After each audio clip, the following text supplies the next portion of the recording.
Hi friends, ಹೇಗಿದ್ದೀರಾ? ಎಲ್ಲರೂ ಚೆನ್ನಾಗಿದ್ದೀರಾ ಅಂತ ಭಾವಿಸ್ತೀನಿ. ನಮ್ಮ ದೈನಂದಿನ ಆಹಾರದಲ್ಲಿ ಹೆಚ್ಚಿನ ತರಕಾರಿಗಳನ್ನು ಸೇರಿಸಿದರೆ ನಮ್ಮ ದೇಹವು ಆರೋಗ್ಯವಾಗಿರುತ್ತದೆ. ನಮ್ಮ ಆಹಾರದಲ್ಲಿ ಕ್ಯಾರೆಟನ್ನು ಹೆಚ್ಚಾಗಿ ಸೇರಿಸಿದರೆ ಕಣ್ಣಿನ ಸಮಸ್ಯೆಗಳನ್ನು ದೂರ ಮಾಡಬಹುದು. ಇತ್ತೀಚಿನ ದಿನಗಳಲ್ಲಿ ಮಕ್ಕಳಿರ್ಬೋದು ಅಥವಾ ದೊಡ್ಡವರು ಇರ್ಬೋದು, ಸ್ಕ್ರೀನ್ ಟೈಮ್ ಜಾಸ್ತಿ ಆಗಿರೋದ್ರಿಂದ ಕಣ್ಣಿನ ಸಮಸ್ಯೆಯನ್ನು ಜಾಸ್ತಿ ಕಾಣ್ತಾ ಇದ್ದೀವಿ. ಅದಕ್ಕಾಗಿ ಇದೊಂದು ಬೆಸ್ಟ್ ಸೊಲ್ಯೂಷನ್ ಅಂತ ಹೇಳ್ಬೋದು. ಕ್ಯಾರೆಟನ್ನು ಈ ಥರ ಮೂಲಕ ನಾವು ಮಕ್ಕಳಿಗೆ ಕೊಡ್ಬೋದು, ಹಾಗೆ ಎಲ್ಲರೂ ತಿನ್ಬೋದು. ಹಾಗೆ ಹೆಲ್ದಿಯಾಗಿ ನಾವು ಕ್ಯಾರೆಟ್ ತಿನ್ನೋದರಿಂದ ನಾವು ವೆಯ್ಟ್ ಲಾಸನ್ನು ಕೂಡ ಮಾಡ್ಬೋದು. ಬನ್ನಿ, ಜಟ್ಪಟ್ ಅಂತ ತುಂಬ ಸಿಂಪಲ್ ಆಗಿ ಟೇಸ್ಟಿಯಾಗಿ ಕ್ಯಾರೆಟ್ ಹಲ್ವಾನ ಹೇಗೆ ಮಾಡೋದು ಅಂತ ನೋಡ್ಕೊಂಬರೋಣ.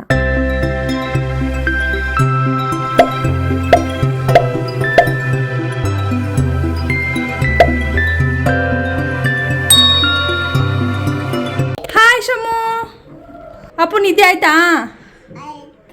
ಹಾಂ, ಈಗ ಮಮ್ಮಿ ಏನೋ ಸ್ಪೆಷಲ್ ಮಾಡ್ಯಾಳ, ತಿಂತೀರಾ? ಟೇಸ್ಟ್ ಮಾಡಿ ಹೇಳ್ತಿ ಹೇಗೆ ಅಂತ ಹೇಳ್ತಿ? ಓಕೆ, ಹಿಂದೆ ನೋಡಲ್ಲಿ ಏನೈತಿ ನೋಡು, ಓಪನ್ ಮಾಡು. ಟೇಸ್ಟ್ ಮಾಡ್ತಿ? ಹಾಂ, ಸ್ಪೂನ್ ಕೊಡ್ಲಾ? ಸ್ವಲ್ಪ ಬಿಸಿ ಐತಿ, ಹೇಗೈತೆ ಅಂತ ಕರೆಕ್ಟ್ ಹೇಳು. ನೀನು ಬಿಸಿ ತಿನ್ನಲ್ಲ, ಸಂಜೆಗೆ ತಿಂತೀಯ? ತಿನ್. ಹೇಗೈತಮ್ಮ? ಹೆಂಗೈತಿ ಹೇಳ? ಸೂಪರ್, ಇಷ್ಟ ಆಯ್ತಾ? ಓಕೆ, ಇನ್ನೂ ಬೇಕಾ? ಇನ್ನೂ ಬೇಕು? ಇನ್ನೂ ಬೇಕಾ? ಏನಂತಾರಮ್ಮ ಇದಕ್ಕೆ ಗೊತ್ತಾ? ಮಕ್ಕಳು ಎಷ್ಟು ಇಷ್ಟಪಟ್ರೆ ಅಂತ ನೋಡ್ಕೊಂಡು ಬಂದ್ರಿ ಅಲ್ವಾ ಫ್ರೆಂಡ್ಸ್. ಜಸ್ಟ್ ಅವ್ರು ಮನ್ಕೊಂಡು ಎದ್ದಿದ್ರು, ಸೊ ಹಾಗಾಗಿ ಅವರಿಗೆ ಸರ್ಪ್ರೈಸ್ ಅಂತ ಹೇಳಿ ನಾನು ಕ್ಯಾರೆಟ್ ಹಲ್ವಾ ಮಾಡಿಕೊಟ್ಟಿದ್ದೆ. ಸೊ ಅವ್ರದ್ದು ರಿಯಾಕ್ಷನ್ ಹೇಗಿತ್ತಂತ ನೀವೇ ನೋಡಿ ಬಂದ್ರಿ ಅಲ್ವಾ. ಬನ್ನಿ ಹೇಗೆ ಮಾಡೋಂತ ನೋಡೋಣ ಕ್ಯಾರೆಟ್ ಹಲ್ವಾನ. ಅದಕ್ಕೆ ನಮಗೆ ಬೇಕಾದದ್ದು ಕ್ಯಾರೆಟು. ಸೊ ಇಲ್ಲಿ ನಾನು 5 ಕ್ಯಾರೆಟನ್ನು ಬಳಸ್ತಾ ಇದ್ದೀನಿ. ಅದ್ರ ಮೇಲಿಂದು ಮತ್ತು ತೆಳಗಿನ ಪಾಟನ್ನು ಕಟ್ ಮಾಡಿ ತೆಗಿತಾ ಇದ್ದೀನಿ. ಹಾಗೆ ಅದ್ರ ಮೇಲಿರುವಂಥ ಸ್ವಲ್ಪ ಏನಾದರೂ ಮಣ್ಣಿನಂಶ ಇದ್ದರೆ ಹೋಗಲಿ ಅಂತ ಸ್ವಲ್ಪ ನಾನು ಈ ಥರ ಚಾಕುವಿನ ಸಹಾಯದಿಂದ ತೆಗಿತಾ ಇದ್ದೀನಿ. ಕ್ಲೀನಾಗಿ ತೊಳೆದ್ರೆ ಸಾಕಾಗುತ್ತೆ, ಬಟ್ ಆದರೂ ನಾನು ನೀಟಾಗಿ ಇನ್ನೊಂದು ಸ್ವಲ್ಪ ಚೆನ್ನಾಗಿ ಕ್ಲೀನ್ ಆಗಲಿ ಅಂತ ಈ ಥರ ಮಾಡ್ತಾ ಇದ್ದೀನಿ. ಈ ಥರ ಎಲ್ಲವಷ್ಟು ಮಾಡಿಟ್ಟು ನಾನು ಏನು ನಾವು ಯೂಶ್ವಲಿ ಹೇಗೆ ಕೊಬ್ಬರಿ ಎರಿಸ್ತೀವಲ್ಲ ಅದೇ ಥರ ಇಲ್ಲಿ ನಾನು ಕ್ಯಾರೆಟನ್ನು ಹೆರ್ಚ್ಕೋತಾ ಇದ್ದೀನಿ. ಕ್ಯಾರೆಟನ್ನು ಎರ್ಚೋದೇ ಒಂದು ಟೈಮ್ ತೊಗೊಳುತ್ತೆ. ಅದ್ರ ಬದಲಿ ನೀವು ಚಾಪರನ್ನ ಯೂಸ್ ಮಾಡ್ಬೋದು, ಈಸಿಯಾಗಿ ನೀವು ಎರ್ಚ್ಕೊಳ್ಬೋದು. ಬಟ್ ನಂಗೆ ಚಾಪಿಂಗ್ ಮಾಡೋದಕ್ಕಿಂತನೂ ಈ ಥರ ನನ್ನ ಕೈಲೇ ಈ ಥರ ಎರ್ಚೋದಿನ್ನ ಚೆನ್ನಾಗಿ ಅನಿಸುತ್ತೆ. ಓಲ್ಡ್ ಮೆಥಡ್ ನನಗೆ ತುಂಬಾ ಇಷ್ಟ, ಹಾಗಾಗಿ ಮಾಡ್ತಾಯಿದ್ದೀನಿ. ಜಸ್ಟ್ 5 ಕ್ಯಾರೆಟ್ ಇರೋದರಿಂದ ನಾನು ಬಳಸ್ತಾ ಇದ್ದೀನಿ. ನೀವು ತುಂಬ ಜಾಸ್ತಿಯಾಗಿ ನೀವೇನಾದ್ರು ಕ್ಯಾರೆಟ್ ಬಳಸಿ ಮಾಡ್ತಾಯಿದ್ರೆ ನೀವು ಚಾಪರನ್ನ ಬಳಸ್ಬೋದು. ಸೊ ಈಸಿಯಾಗಿ ಸಿಂಪಲ್ಲಾಗಿ ನೀವು ಮಾಡ್ಬೋದು. ಒಂದ್ಸತಿ ನೀವು ಎರ್ಚ್ಕೊಂಡು ಇಟ್ಕೊಂಡ್ರೆ ಸಿಂಪಲ್ಲಾಗಿ ಜಟ್ಪಟ್ ಅಂತ 10 ಮಿನಿಟ್ಸಲ್ಲಿ ನೀವು ಕ್ಯಾರೆಟ್ ಹಲ್ವಾನ ರೆಡಿ ಮಾಡ್ಕೋಬೋದು. ನೋಡಿದ್ರಿ ಅಲ್ವಾ, ಈ ಥರ ಒಂದು ಕ್ಯಾರೆಟ್ ರೆಡಿ ಆಯಿತು. ಇವಾಗ ಆ ತುರ್ಕೊಂಡಿದ್ದು ನಾನು ನಿಮಗೆ ಚೆಕ್ ಮಾಡಿ ತೋರಿಸ್ಬೇಕಂದ್ರೆ ಇಲ್ಲಿ 3 ಕಪ್ಸಷ್ಟು ನಂದು ಕ್ಯಾರೆಟ್ ರೆಡಿ ಆಯಿತು. ಸೊ ಅದನ್ನು ಚೆನ್ನಾಗಿ ನಾನು ಹಸಿ ವಾಸನೆ ಹೋಗುವವರೆಗೆ ಒಂದು ಪ್ಯಾನಲ್ಲಿ ಹಾಕಿ ಚೆನ್ನಾಗಿ ಮಿಕ್ಸ್ ಮಾಡ್ಕೋತಾ ಇದ್ದೀನಿ. ಇಲ್ಲಿ ಯಾವುದೇ ಥರದ ತುಪ್ಪನೂ ಏನೂ ಬಳಸಿಲ್ಲ ನಾನು. ಸ್ವಲ್ಪ ನೋಡ್ಬೋದು ಅದು ರೆಡ್ಯೂಸ್ ಆಯಿತು. ಇವಾಗ ಸ್ವಲ್ಪ ನೀರಿನ ಅಂಶ ಹೋಗೈತಿ ಅಂದಮೇಲೆ ನಾನು ಅದಕ್ಕೆ 1 ರಿಂದ 2 ಟೀ ಸ್ಪೂನ್ದಷ್ಟು ಮನೆಯಲ್ಲೇ ರೆಡಿ ಮಾಡ್ಕೊಂಡಂಥ ತುಪ್ಪವನ್ನು ಬಳಸ್ತಾ ಇದ್ದೀನಿ. ಇಲ್ಲಿ ನೀವು ಬೇಕಾದ್ರೆ ಜಾಸ್ತಿನೇ ಆ್ಯಡ್ ಮಾಡ್ಕೋಬೋದು ಅಥವಾ ಸ್ವಲ್ಪ ಕಡಿಮೆನೂ ಮಾಡ್ಕೋಬೋದು. ಸೊ ಜಾಸ್ತಿ ಬೇಕಂತ ಅವಶ್ಯಕತೆ ಇಲ್ಲ, ಯಾಕಂದರೆ ಆಲ್ರೆಡಿ ನೀರಿನ ಅಂಶ ಹೋಗಿರೋದರಿಂದ ನಾವು ತುಪ್ಪ ಬಳಸೋದ್ರಿಂದ ಜಸ್ಟ್ ಫ್ಲೇವರ್ ಚೇಂಜ್ ಆಗುತ್ತೆ ಅಷ್ಟೇ. ಹಾಗೆ ಟೇಸ್ಟ್ ತುಂಬ ಚೆನ್ನಾಗಿ ಬರುತ್ತೆ ಅನ್ನುವ ಕಾರಣಕ್ಕೆ ನಾನು ಇಲ್ಲೇ ಹಾಕಿರೋದು. ಸೊ ಹಾಕಿದ ಮೇಲೆ ನೆಕ್ಸ್ಟ್ ನಾನು ಅದಕ್ಕೆ 1 ಕಪ್ಪಿಗಿಂತ ಸ್ವಲ್ಪ ಕಡಿಮೆ ಸಕ್ಕರೆ ಯೂಸ್ ಮಾಡ್ತಾ ಇದ್ದೀನಿ. ಹಾಗೆ ಚೆನ್ನಾಗಿ ಮಿಕ್ಸ್ ಮಾಡಿದ ತಕ್ಷಣವೇ ನಾನು ಹಾಲನ್ನು ಸೇರಿಸ್ಕೋತಾ ಇದ್ದೀನಿ. ಸೊ ಜಾಸ್ತಿ ಮಿಕ್ಸ್ ಮಾಡೋಕ್ಕೆ ಬಿಡಬೇಡಿ ಸಕ್ಕರೆ ಹಾಕಿದ ಮೇಲೆ, ಯಾಕಂದರೆ ಜಿಗಿಟಾಗಿ ಬರುತ್ತೆ ಅಥವಾ ಅಂಟಂಟಾಗಿ ಶುರುವಾಗುತ್ತೆ. ಹಾಗಾಗಿ ಸಕ್ಕರೆ ಮಿಕ್ಸ್ ಮಾಡಿದ ತಕ್ಷಣ ಹಾಲು ಹಾಕ್ಬಿಟ್ರೆ ಅದಷ್ಟು ಜಿಗಿಟ್ ಬರೋದಿಲ್ಲ. ಸ್ವಲ್ಪ ಹಾಲಿನಲ್ಲಿ ಕುದಿಯೋದರಿಂದ ಸ್ವಲ್ಪ ಚೆನ್ನಾಗಿ ಟೇಸ್ಟಿಯಾಗಿ ನಮ್ಮದು ಒಂಥರ ಜ್ಯೂಸಿಯಾಗಿ ನಮ್ಮದು ಹಲ್ವಾ ರೆಡಿ ಆಗುತ್ತೆ. ಆ ರೀಸನ್ಗೆ ಜಸ್ಟ್ ನಾವು 1 ಕಪ್ಪಿನಷ್ಟು ಹಾಲು ಬಳಸಿ ನಾವು ಚೆನ್ನಾಗಿ ಕುದಿಸ್ಕೋತಾ ಇದ್ದೀನಿ. ಇಲ್ಲಿ ಸಕ್ಕರೆ ಹಾಕಿದ ತಕ್ಷಣ ನಾನು ಕುದಿಸಿಲ್ಲ, ಹಾಲು ಹಾಕಿದ ಮೇಲೆ ಕುದಿಸ್ತಾ ಇದ್ದೀನಿ. ಆಮೇಲೆ 1 ಟೀ ಸ್ಪೂನ್ದಷ್ಟು ಏಲಕ್ಕಿ ಪುಡಿನ ಹಾಕಿ ನಾನು ಚೆನ್ನಾಗಿ ಮಿಕ್ಸ್ ಮಾಡ್ತಾ ಇದ್ದೀನಿ. ಹಾಲು ಹಾಕಿದ ತಕ್ಷಣ ಹಾಕಿದ್ದರಿಂದ ಅದು ಏಲಕ್ಕಿ ಪುಡಿದು ಫ್ಲೇವರು ಚೆನ್ನಾಗಿ ಬಿಟ್ಕೊಳ್ಳುತ್ತೆ. ಆ ಕಾರಣಕ್ಕೆ ಇದು ಸ್ವಲ್ಪ ಚೆನ್ನಾಗಿ 1 ಕುದಿ ಅಥವಾ 2 ಕುದಿ ಬಂದ ಮೇಲೆ ನಾನು ಇದಕ್ಕೆ ಮನೆಯಲ್ಲಿ ರೆಡಿಯಾಗಿರುವಂಥ 1 ಲೀಟರ್ ಹಾಲಿನ ಕೆನೆಯನ್ನು ಬಳಸ್ತಾ ಇದ್ದೀನಿ. ಇದು ತುಂಬಾ ಇಂಪಾರ್ಟೆಂಟು. ಸೊ ಇದನ್ನು ಸ್ಕಿಪ್ ಮಾಡಲೇಬೇಡಿ, ಅಷ್ಟು ಟೇಸ್ಟಿಯಾಗಿ ಬರುತ್ತೆ. ಒಂದ್ಸತಿ ಈ ಮೆಥಡನ್ನು ನೀವು ಟ್ರೈ ಮಾಡಿ ನೋಡಿ.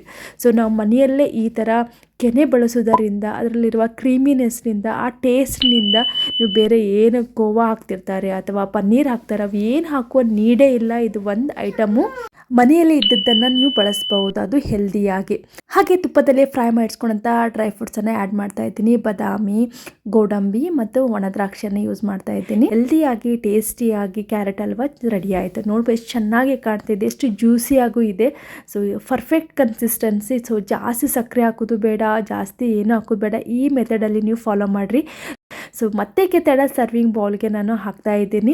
ಸೊ ಇವಾಗ ನಮ್ಮ ಮಕ್ಕಳು ಕರ್ಕೊಂಡ್ಬಂದು ರಿಯಾಕ್ಷನ್ ಹೇಗಂತ ತೋರಿಸಿದ್ನಿ ಅಲ್ವಾ, ಈಗ ತಿಂದು ಹೇಗಿದೆ ಅಂತಲೂ ಹೇಳ್ತಾರೆ ಅವರೇ.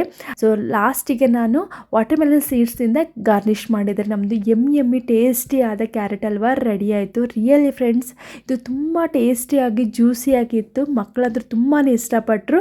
ಸೊ ಅದರದ್ದು ನೀವೇ ನೋಡಿಬಿಟ್ರಿ. ಸೊ ಇನ್ನೇಕೆ ತಡ ನೀವು ಮನೆಯಲ್ಲೇ ರೆಡಿ ಮಾಡ್ಕೊಳ್ಳಿ. ಬನ್ನಿ ಇನ್ನೊಂದ್ಸತಿ ನನ್ನ ಮಕ್ಕಳು ತಿಂದು ಇದರ ಹೇಗಿತ್ತು ಟೇಸ್ಟ್ ಅಂತಲೂ ಇನ್ನೊಂದ್ಸತಿ ತೋರಿಸ್ಬಿಡ್ತಾರೆ. ಗೊತ್ತಿಲ್ಲ ಕ್ಯಾರೆಟ್ ಹಲ್ವಾ ಹೇಗಿದೆ ಸಂಚು? ನಿನಗೂ ಬೇಕಾ? ಬೇಡ, ಆಮೇಲೆ ತಿನ್ನಾಗುತ್ತೆ. ಓಕೆ, ಹಾಕ್ಕೊಡ್ಲಾ? ತಿಂತೀರಾ ಇಬ್ರು? ಓಕೆ, ಹಾಂ, ಇಷ್ಟ ಆಯ್ತಾ? ಮತ್ತೆ ಬೇಕಾಗ್ತಿತ್ತಾ? ಓಕೆ, ತಿಂತೀನಿ. ಎಂಜಾಯ್. ಸಂಚು ನೀನಪ್ಪು ಬೇಡವಾ? ಇಷ್ಟ ಅಲ್ವಾ ಅಂತೇಳ? ಏನೋ ಹೇಳ್ತೀಯಲ್ಲ ಮೊಮ್ಮಗ, ಹೇಳಿ ನೀನು, ಹೇಳು ಏನು ತಿನ್ನತ್ತಿದ್ದಿ? ಹಾಂ ಸಂಚು, ಅಪ್ಪು ಹೇಳು ಫೈನಲಿ ಹೆಂಗಾಯ್ತು? ಚೆನ್ನಾಗಿ ಅನಿಸ್ತಾ ಇಲ್ಲೋ? ಹೆಂಗೈತಿ ಅಪ್ಪು? ಹೆಂಗೈತಿ ಹೇಳ? ಸ್ಮೈಲ್ ಮಾಡಿ ಹೇಳ. Down. Okay, good or bad? Good, thank you. ತಿಂದು ನೋಡು, ಮಮ್ಮಿ ತಿನ್ನಿಸಿ ತೋರಿಸು.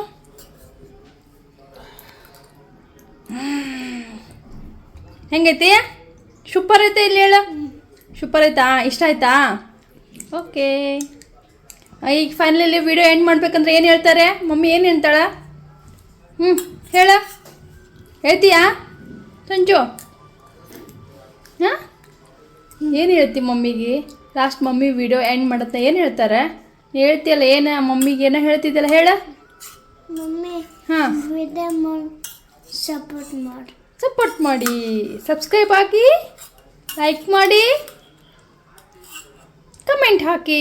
ಓಕೆ, ಬಾಯ್ ಮಾಡ. ಬಾಯ್ ಮಾಡಿಲ್ಲಿ. ಬಾಯ್. ತಿನ್ನೋದ್ರ ಫುಲ್ ಬಿಸಿ. ಹೆಂಗೆ ಅನ್ನಿಸ್ತಾ?